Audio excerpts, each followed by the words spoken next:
Ma copine et sa mère voulaient de ma mort. Voici mon histoire. Je viens d'une famille de croyants, mon père musulman et ma mère chrétienne. Du côté de mon père, la sorcellerie règne. Du côté de ma mère, pareil. Donc on était centré sur la prière. Mais moi j'étais jeune et têtu. Je voulais vivre la vie du monde. Et en ce moment j'étais en terminale et je sortais avec une fille bouquinabée dans la mer.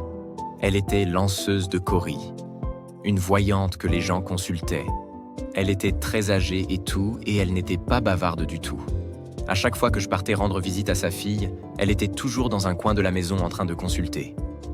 Moi, bizarrement, ça ne me disait rien du tout parce que j'y croyais pas trop à ces choses. Et un jour, j'étais avec sa fille en train de l'embrasser, et j'ai voulu passer à l'acte.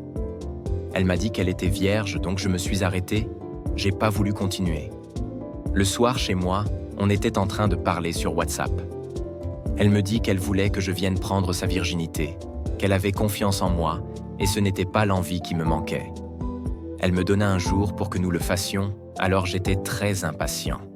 2 jours avant le jour J, j'ai commencé à avoir de mauvais pressentiments, et le lendemain, j'ai quitté la fille.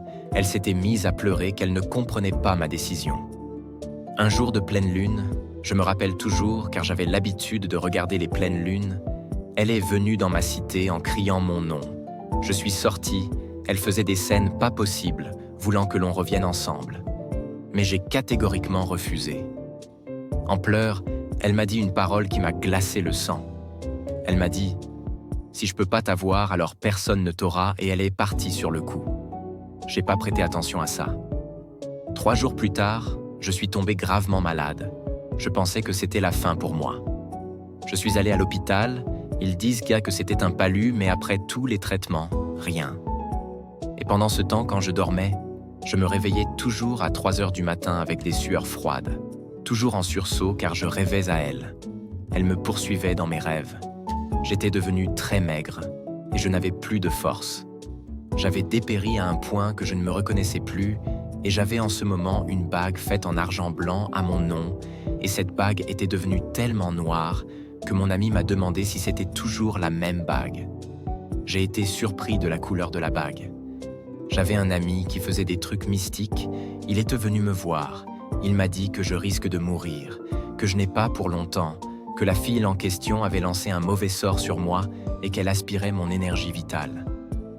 Pour l'instant, elle n'arrive pas à m'avoir complètement car j'étais protégé par une force bien supérieure jusqu'à présent. Je ne sais pas de quoi il parle, mais je suis une personne qui arrivait à voir dans le monde spirituel quand j'étais jeune. Mais avec le temps, j'ai perdu cette vision et j'aimerais retrouver cette capacité. Revenons à mon ami. Il m'a donné des versets coraniques à réciter chaque soir et de me réveiller chaque 3 heures du matin pour une prière. J'ai appliqué à la lettre, c'est dit, jusqu'à ce que je commence à aller bien. Mais la fille, quant à elle, est tombée gravement malade et j'ai appris qu'elle est retournée dans son village au Bouquinard pour se soigner. Aujourd'hui, je vis bien, mais loin de cette fille et sa maman sorcière. J'ose imaginer si je n'avais pas écouté mon pressentiment et j'avais pris sa virginité. Faisons attention. Fin de l'histoire.